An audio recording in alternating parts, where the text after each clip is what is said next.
¿Qué motiva a un Estado a matar? ¿Venganza? ¿Dinero? ¿El placer del poder? ¿O simple racismo? Hubo un evento real que ocurrió en el territorio nacional del Chaco.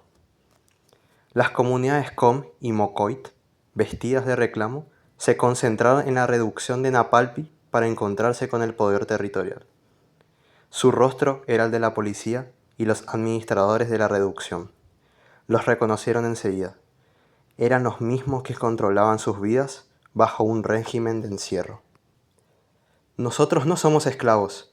Queremos un precio justo por nuestro algodón, reclamaron los líderes indígenas, cansados de la explotación extrema. Los funcionarios se estremecieron. La cosecha era su objetivo y la habían encontrado paralizada por una huelga que desafiaba el modelo económico extractivo. Todo el gobierno lo sabía y la tensión crecía día a día. ¿No saben que están desafiando a la autoridad? Tienen que volver al trabajo, les respondió, implacable, el representante del orden. La comunidad no se sorprendió y replicó, de acá no nos vamos a mover. Estamos defendiendo nuestra dignidad y nuestro sustento. El gobierno no supo cómo reaccionar. Dijo después que si hubiesen sido colonos blancos pidiendo mejoras, habrían dialogado. Pero solo eran indígenas. La administración oficial supuso que podría tratarse de una sublevación peligrosa, un acto de guerra interna, algo que merecía orden. Eso lo pensaron después, porque en ese momento, cuando escucharon la respuesta de la comunidad, solo atinaron a cerrar el diálogo y preparar los mauseres. Pero la sociedad argentina estaba lejos, muy lejos de sospechar que esa orden de pacificación, aquella burocracia territorial de cara casi legal, era la que desataría una cacería humana coordinada por aire y tierra aquel 19 de julio de 1924.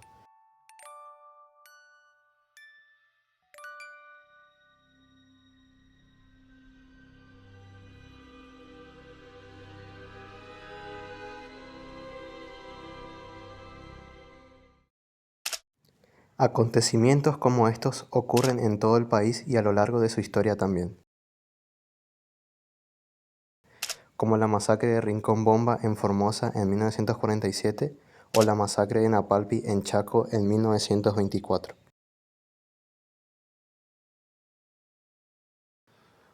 Como vieron, no es algo que sucede hace poco, sino que ocurrió desde la fundación del país, y no parece que haya cambiado desde entonces, como vimos en las noticias anteriores.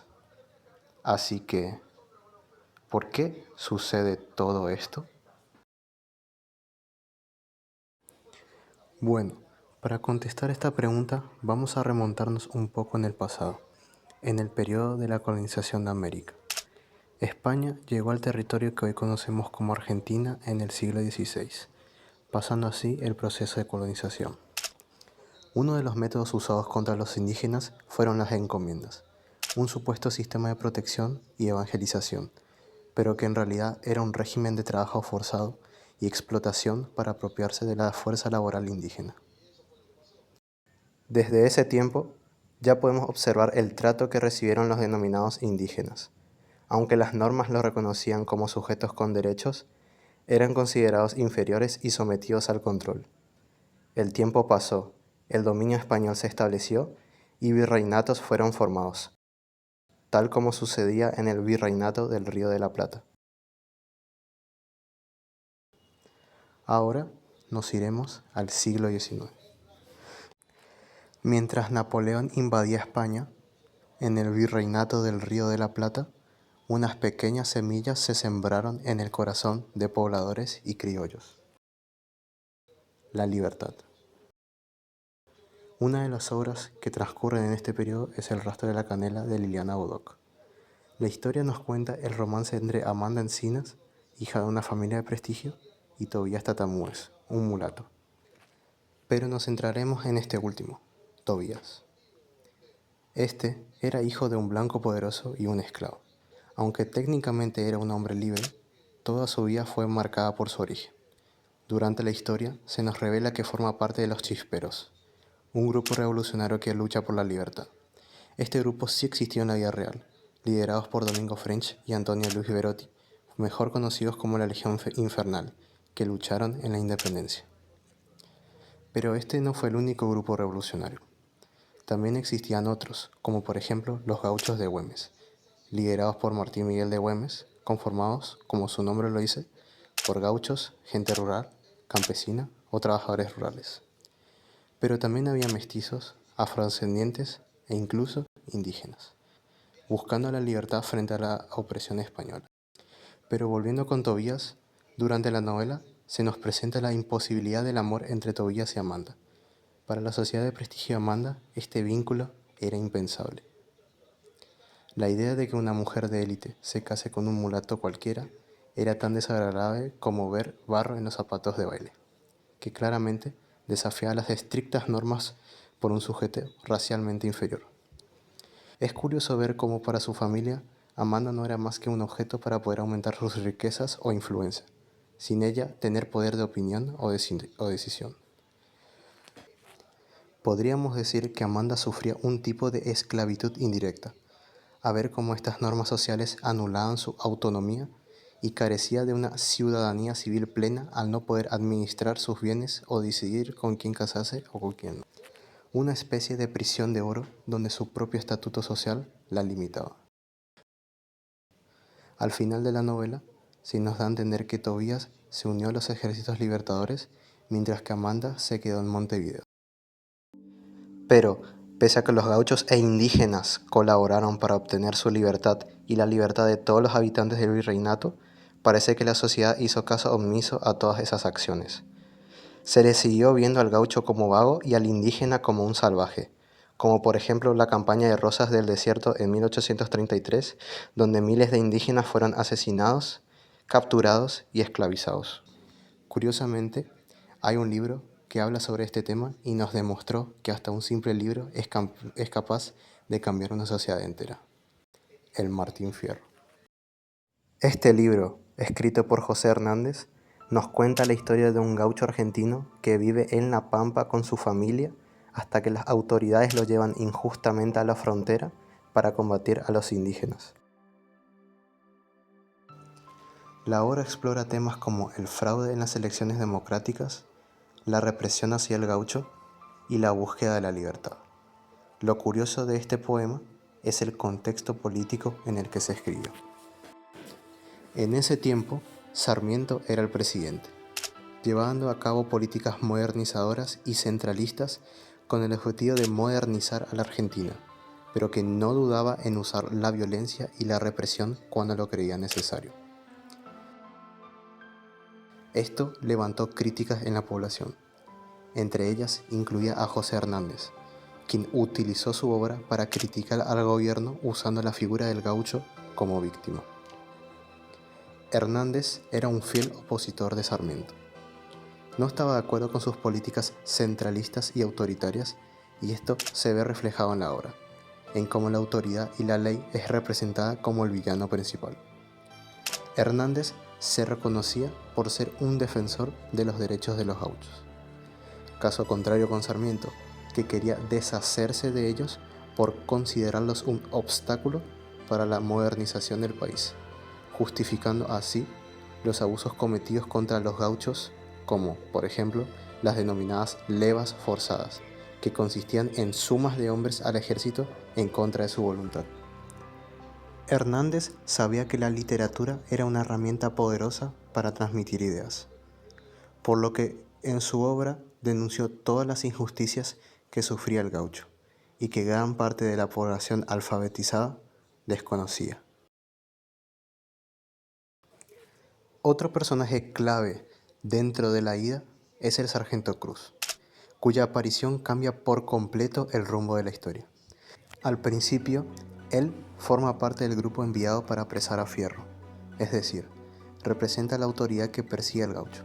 Sin embargo, cuando presencia la injusticia del combate, un hombre solo, acorralado y defendiendo su vida, decide ponerse del lado de Fierro y enfrentarse a sus propios compañeros. Ese gesto, tan inesperado como valiente, muestra que no todo dentro del Estado era pura represión. También había hombres capaces de ver lo que estaba mal y actuar en consecuencia. Cruz simboliza justamente eso, la conciencia dentro de un sistema injusto. Él no sigue órdenes a ciegas ni participa del abuso simplemente porque así lo manda la ley. Al contrario, reconoce la humanidad de Fierro, entiende que está siendo víctima de una injusticia y elige defenderlo aunque eso le cueste su puesto, su seguridad y hasta su propia vida. Esa decisión lo convierte en una figura muy importante dentro del poema, porque demuestra que incluso en el contexto de violencia estatal, todavía existe la posibilidad de encontrar lealtad, compañerismo y sentido de justicia. Además, la unión de Fierro y Cruz refuerza una idea central del libro: los marginados, sean gauchos, soldados pobres o trabajadores, terminan reconociéndose entre sí y ayudándose mutuamente, porque todos sufren de distintas formas el peso del mismo sistema. La hermandad que nace entre ellos no solo es un acto de amistad, sino también un mensaje político.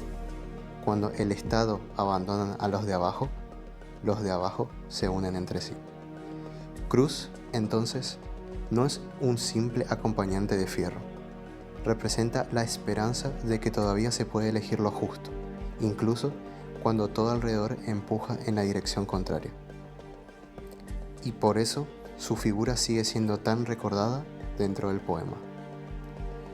La Ida funciona así, como una obra política disfrazada de poesía épica, donde el gaucho se transforma en símbolo de resistencia frente a un Estado que, bajo la excusa de la civilización, termina profundizando la desigualdad y la violencia en el interior del país. Sin embargo, para 1879 era un panorama completamente diferente. Argentina ya no estaba envuelta en conflictos internos, inestabilidad política y leas forzadas. Con la asunción de Avellaneda en 1874, se impulsaron políticas como la educación, inmigración y expansión territorial. Este último, mediante la campaña del desierto, hizo que la nación necesitara de nuevos ciudadanos para poblar las nuevas zonas conquistadas, lo que ocasionó que el gobierno viera de manera más amigable al gaucho. Hernández, que ya contaba con un puesto político como diputado provincial, veía con buenos ojos todas estas políticas de Avellaneda y justamente coincidió con la publicación de la Vuelta. Mientras que en la Ida el mensaje es de rebeldía, protesta y denuncia, la Vuelta nos habla sobre la reintegración, el respeto y, lo más importante, la familia. El libro era muy popular entre los gauchos y José Hernández lo sabía bien, así que, aprovechando esto, decidió dar este mensaje para animarlos a integrarse a la sociedad.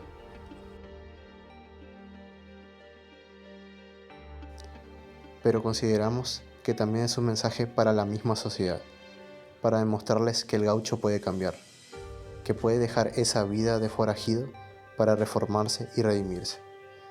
Y esto lo vemos reflejado en los famosos consejos de Martín Fierro a sus hijos, donde les pide que trabajen, que tengan una vida honesta y que eviten los vicios. Martín Fierro fue tan influyente en el país que hasta incluso hoy en día podemos ver las consecuencias, tanto así que de lectura obligatoria en los colegios en cosas tan cotidianas como estatuas, homenajes o fiestas tradicionales. Pero, ¿y qué pasó con el indígena? Bueno, digamos que no corrió con la misma suerte. En la Vuelta se los describe como salvajes, gente que casi no podría considerarse humana y que no se les da la redención posible. ¿Y cómo es actualmente? En primer lugar, ya no se les llama indios, se les llama como pueblos originarios o comunidades indígenas.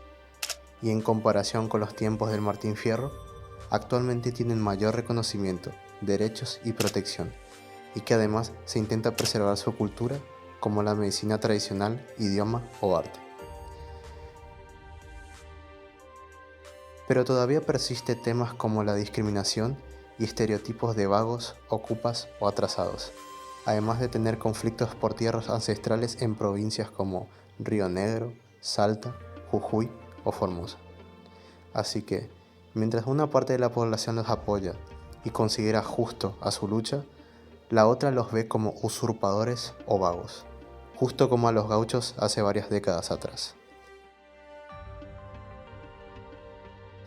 Sin embargo, esta diferencia en el trato entre gauchos e indígenas revela una de las tensiones más profundas de la Argentina del siglo XIX: la construcción de la identidad nacional sobre la base de la inclusión de algunos sectores y la exclusión de otros.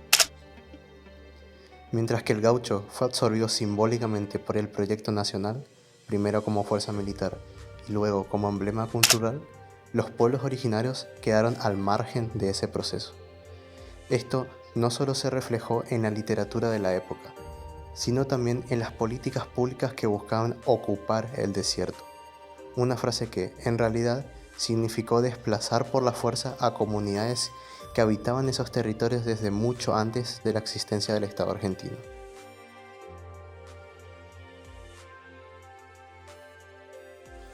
Con el tiempo, esta división dejó una marca duradera en la memoria colectiva del país. El gaucho fue incorporado al imaginario nacional como un héroe romántico, trabajador y noble, mientras que la figura del indígena quedó atrapada en estereotipos negativos que todavía influyen en la percepción social. La educación, los medios y la cultura popular contribuyeron a reforzar esta dualidad. Por un lado, se promovieron valores asociados a fierro, coraje, libertad, lealtad, y por otro, se invisibilizó la historia y el aporte de las comunidades indígenas. Aún así, en las últimas décadas se ha producido un cambio significativo. Diversos movimientos sociales, académicos y culturales han impulsado una relectura crítica de la historia, cuestionando la narrativa tradicional y reivindicando la presencia indígena como parte fundamental del pasado y del presente argentino. Hoy en día, cada vez más voces señalan la necesidad de reconocer la violencia histórica cometida durante la campaña del desierto y, sobre todo, de garantizar derechos reales, como la posesión comunitaria de tierras, la representación política y la preservación de las lenguas originarias.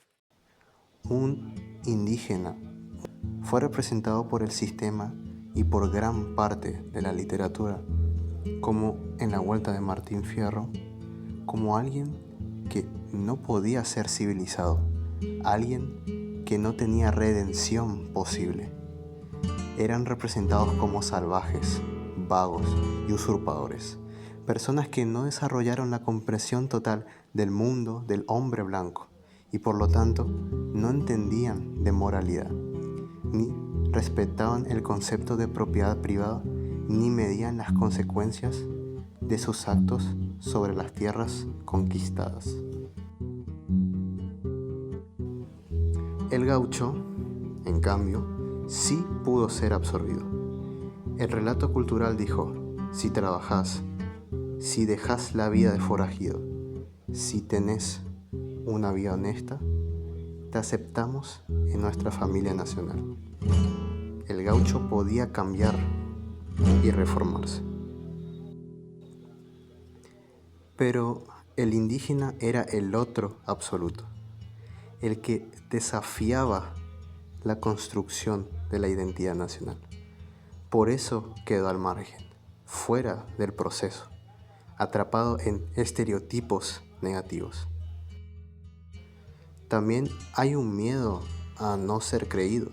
Si te pones a pensar, cuando los líderes Com y Mocoit dijeron: no somos esclavos, queremos un precio justo por nuestro algodón, el gobierno no supo cómo reaccionar. ¿Quién iba a creer que los trabajadores forzados, considerados inferiores, tienen el derecho a la huelga y a la dignidad en un sistema que busca explotarlos? Pero no hay que darle importancia a eso, ¿verdad?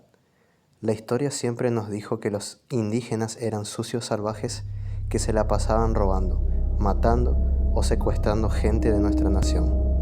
Después de todo, la historia oficial no sería capaz de engañarnos, ¿no?